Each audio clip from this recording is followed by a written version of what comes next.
We were planning her dream wedding in Hawaii. Then I found out she cheated on me with her Pilates trainer. I said nothing, just built a scarecrow on the beach, dressed it in her $5,000 gown, and watched it burn as the tide rose. She dropped to her knees, begging. I dropped the ring in the sand and let the ocean take it. We landed in Maui 3 days ahead of the wedding, just like she'd planned for a year straight. Everything was already paid for. Our stay at the beachfront villa, the catering, the flower arches, the live violinist for the sunset. It was her dream wedding, and I was the wallet making it happen. At first, I didn't think much of the way she kept checking her phone every few minutes. She'd always been obsessed with her social media presence. Even during our engagement dinner last year, she stopped mid-sentence to caption a selfie before the candles burned out. But in Hawaii, it felt different. She kept sneaking into the bathroom with her iPad. One night, I caught her smiling at a text, then locking the screen when I turned my head. I chalked it up to nerves. People get anxious before a big day. That's what I told myself. 2 days in, my best friend Theo flew in early. He was supposed to be the best man. He'd known me since high school and had always been blunt, sometimes too blunt. That afternoon, while I was organizing our joint transport to the venue, he pulled me aside at the pool bar. "You still trust her?" he asked. "What kind of question is that?" I shrugged. He pulled out his phone. "Recognize this guy?" It was her Pilates trainer, lean, tanned, always smiling like he's in a protein bar commercial. The same guy she used to rave about back home. The one she said pushed her limits and helped her feel stronger. He was tagged in a photo from 3 weeks ago. She and him at a beach bar. Close. Not side-by-side close. Knee between her thighs close. My chest tightened. I asked when it was posted. Theo said she must have deleted it, but one of the trainer's friends had shared it to their story. He'd seen it by chance. Out of instinct, I went straight to the suite. She was on the balcony, sipping a coconut drink, humming to herself. I didn't confront her. Instead, I checked her iPad. Her devices were all synced, and she never changed her password. That was her first mistake. I found a message thread. The trainer's name was saved as Sophie. The chats went back 2 months. I didn't want to read every line, but I couldn't stop. Voice notes, late-night photos, a booking confirmation for a hotel room downtown. The same day, I had flown out for a client pitch. She'd even texted him the night before we flew to Hawaii. "Don't worry, it's just for the optics. After the wedding, I'll get what I really want." I closed the app and set the iPad down. My body was boiling, but I didn't speak.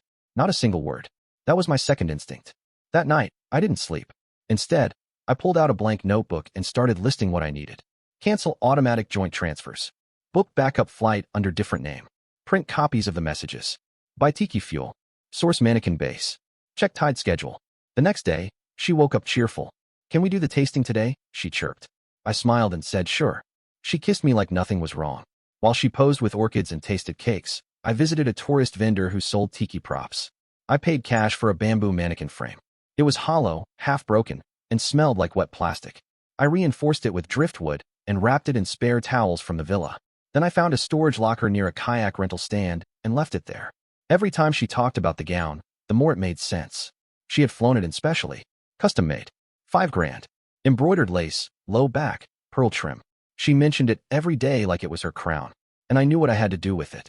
She had scheduled a massage the morning before the rehearsal and left me alone in the suite. I waited until her driver left, then opened her dress bag and slipped the gown out. Replaced it with scrap fabric and stuffed towels, zipped it closed again, and rehung it with care. I folded the dress and placed it gently in a waterproof bag, then left to stash it with the scarecrow in the locker. I walked the beach after sunset. Calm waves. Perfect rhythm. Tide would be high around 5:50 a.m. I made a mental note. That night, over dinner with her family, I smiled and toasted with everyone. I said nothing. I didn't blink. Her dad clapped me on the back and said he was proud of me. Her mom cried over the menu options. She looked radiant, proud, victorious. She had no idea what was coming. The night before the fake rehearsal, I texted her while she showered. I said I had a surprise planned for her before the morning photo shoot. I told her to meet me alone by the Tidapools at sunrise. I said it would be the most romantic thing she'd ever seen. She sent back 3 heart emojis. The next morning, I woke at 4:30, dressed in silence, and walked down to the locker with the gown and scarecrow. I pulled it out, dressed the mannequin carefully in the gown, fastened the veil, and stood it up using stakes I'd sharpened the night before. Then I dug a trench at the base of the sandbank and poured tiki fluid all around the base. I lit a candle and waited. The sun began to rise. I saw her in the distance, in a white robe and sandals, walking with sleepy excitement toward the shore. She smiled. The mannequin stood alone, arms spread, skirt flapping in the breeze. The ocean whispered behind it. She squinted, then stopped. That's when I stood up, holding the candle in one hand and a lighter in the other. She still didn't understand. But she would. She froze halfway across the sand. The wind tugged at her robe. Her hands clutched her phone, ready to film what she thought would be a proposal-style gesture. The early sun cast long shadows. Hers, mine, and the Scarecrow. She took another step forward and tilted her head. The figure in the dress wasn't moving. I didn't move either. She squinted, looking from me to the figure standing near the waterline. The shape of it, the stiff posture, the lifeless head under the veil. Then her eyes dropped to the canister in my hand. She opened her mouth to speak, but I turned toward the figure and sparked the lighter. The flame caught the hem instantly. The fabric went up fast. The lace blackened, then twisted, curling into ash. The veil lit next. Smoke curled upwards like a rising curse. The sea air sucked it sideways, right toward her. She staggered back, a sound caught in her throat. I didn't speak. I let the fire speak for me. Within seconds, the flames had climbed to the torso. The pearl trim popped in the heat. The face of the Scarecrow, now half-charred, leaned forward as if it were bowing to the ocean. The tide crept up, whispering promises, dragging at the scorched train. She took another step forward. This time, her knees buckled. She dropped to the sand. Still, no words from me. That was when the first guests arrived. Her cousin and his girlfriend stopped short, mouths open. Behind them came her sister and mother. The violinist, too, confused and carrying his case. Everyone stared at the burning figure in white. No one said anything. Then the scream started. Not from the crowd, from her. She scrambled toward the fire, sobbing, yelling my name. Her mother gasped. Someone tried to pull her back, but she broke free and clawed toward the mannequin like she could still save it. The flames were nearly gone now. The tide reached higher, swallowing bits of blackened lace. Only the torso and veil remained, hissing as salt water licked the scorched bamboo frame. I knelt, dug a shallow hole in the sand with one hand, pulled out the box from my jacket pocket. It was the same velvet box she'd made me take photos of when I proposed. She had once called it her little box of dreams. I opened it. The diamond ring sparkled, still untouched. She was still sobbing, mud on her knees, screaming that I was ruining everything. I stood up, turned the box upside down. The ring fell into the wet sand. She lunged toward it, but the water swept in. A cold rush flooded the hole. The ring vanished beneath the foam. She froze. I stepped back. Her hands dug through the sand like a frantic child looking for a lost toy. Guests stood helplessly around her. Phones recording. Whispers spreading. Her father arrived last. He stormed toward me, veins popping from his neck, fists clenched. I didn't flinch. I reached into my pocket and handed him a USB stick. He paused, confused. Everything's on there, I said. That was the only sentence I allowed myself. He stared at me, then at his daughter, then at the flash drive. He didn't speak, just turned and walked toward the villa. I walked the other direction. Didn't stop at the villa. Didn't turn back. Didn't answer her voice. Hoarse now, cracking as she tried to call my name again. By noon, I was on a private flight booked under a different name. The guests had canceled the celebration brunch. The wedding was over. But that wasn't the end of the story. It was only the start of hers. Because when you leave someone like that, publicly humiliated, powerless, and with nothing to show for all their lies, sometimes they don't stay quiet. Sometimes they reach for something darker. For the first week, it was silent. No messages. No emails. No retaliation. Then the first post appeared.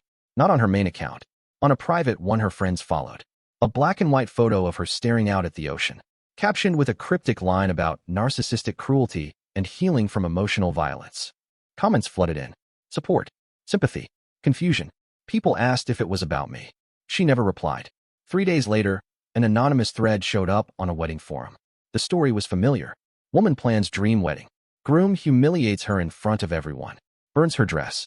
Discards her ring. No reason given. Just months of control and emotional abuse. She never named me, but the details were specific. Enough for people to figure it out. Then came the screenshots.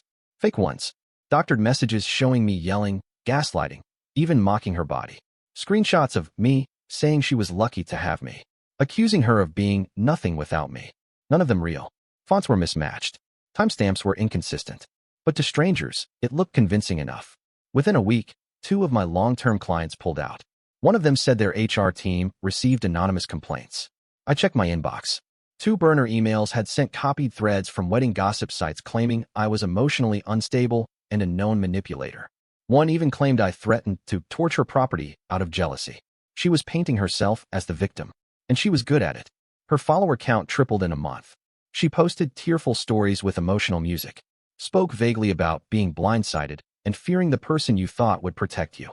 Never a direct accusation, just enough for people to connect dots she wanted them to. Meanwhile, I was drowning. A journalist from a clickbait blog emailed me for comment. I ignored it. Then another article popped up. Groom sets fire to bride's dress during wedding breakdown. The article was full of speculation. The photo used was zoomed in from a guest's blurry video. You could barely tell it was me. But still, more eyes, more attention. My business lost 3 more clients. The tipping point came when I got served. A temporary restraining order, filed under the accusation of harassment and emotional endangerment. She claimed I had been sending her threats, that I had menacing behavior patterns, that I had ruined her reputation and made her feel unsafe. I was forced to appear in court. She showed up in a white blouse and light makeup. She looked fragile, innocent. She told the judge I had always had a dark side, that she'd ignored the signs, that the wedding was a breaking point. She even said she'd found my fingerprints on a note left at her door. She held up a crumpled envelope. Inside it was a printed message: "You'll never escape what you did." I'd never seen it before in my life. I thought it was over for me. Even Theo, who had stood by me, started to ask if I'd said something I didn't remember. But then something happened. One of the wedding guests came forward. He had a GoPro on during the entire beach scene. He posted the unedited footage after seeing her claims. The video showed me calm, her screaming, me handing the USB to her father. No aggression, no threats. Within hours, the tide turned. People started questioning her story, asking about inconsistencies. Why hadn't she reported anything earlier? Why was the footage so different from her version? Then came the next blow: her trainer, the one she cheated with. He broke his silence. On a fitness podcast, no less. He admitted they had a thing, but claimed he didn't know she was engaged. Said she told him they were already broken up, that the Hawaii trip was just for show. Then he revealed texts she'd sent him after the wedding. Desperate, unhinged, obsessive. One message read, "He ruined me. Help me ruin him back, or I'll make sure you go down too." The hosts of the podcast uploaded everything. It spread fast. Now her story started collapsing.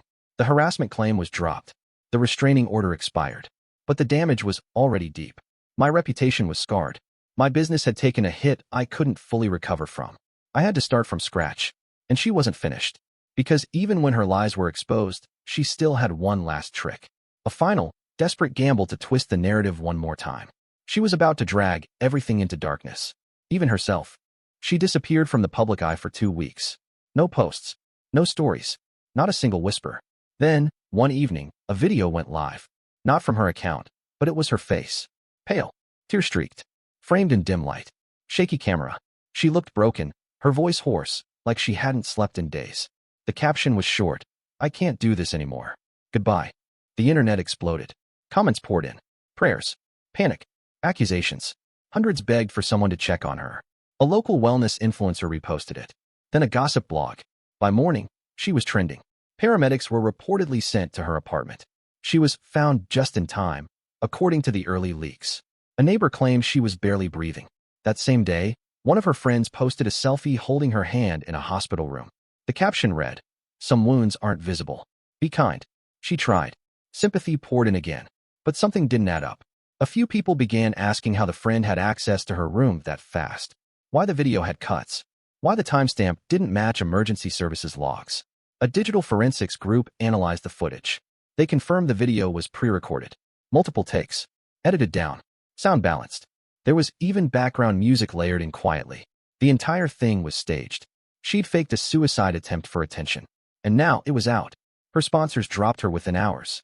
One of them issued a formal statement. "We do not support manipulative or harmful content under any circumstances." Another filed a breach of contract lawsuit for reputational damage. But it didn't stop there. A man from her past came forward, someone she hadn't counted on. An older man. A former mentor who she used to call her business coach during her early influencer days. He released receipts, wire transfers, flights, designer purchases under his name, voice recordings, promises she made in exchange for career support. But the real punch? He had emails, screenshots of her mocking him, planning how to move on once she milked him dry. And now he wanted everything back. He filed a defamation suit and demanded damages. Her accounts were frozen while the investigation opened. The stories kept piling. People who used to know her in college began sharing screenshots from old group chats. Nothing illegal, just cold, manipulative, calculated. One chat had her joking about wedding baiting as a career move. Another showed her laughing about faking tears for a breakup post. The final collapse didn't come online. It came offline. Someone spotted her in Hawaii, not as a guest, as a server. A new wedding had rented the same beachfront spot. The groom, by wild coincidence, had attended mine. He recognized her immediately. There she was, white shirt, black pants, ponytail tucked under a visor, carrying a tray of champagne flutes while two strangers kissed under a flower arch. No designer gown, no spotlight, no camera crew, just background noise in someone else's dream. He didn't say anything to her. He just tipped her, generously. She took the money without looking up. That night, he sent me a photo. Blurry, candid. Her standing by the tiki torches, head down, scraping melted wax from the tables. No caption. He didn't need to say anything. I stared at that photo for a long time. Not because I felt triumphant, but because it was over. All of it.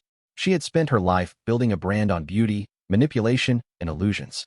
And it all ended in the same place it had started. On a beach. With a fire. Only this time, the flames weren't mine. They were hers. And that's the story. If you're still here, that means you're one of us. So go ahead, hit that subscribe button. I drop new chaos every single day. And trust me, tomorrow's story, it's even worse than this one.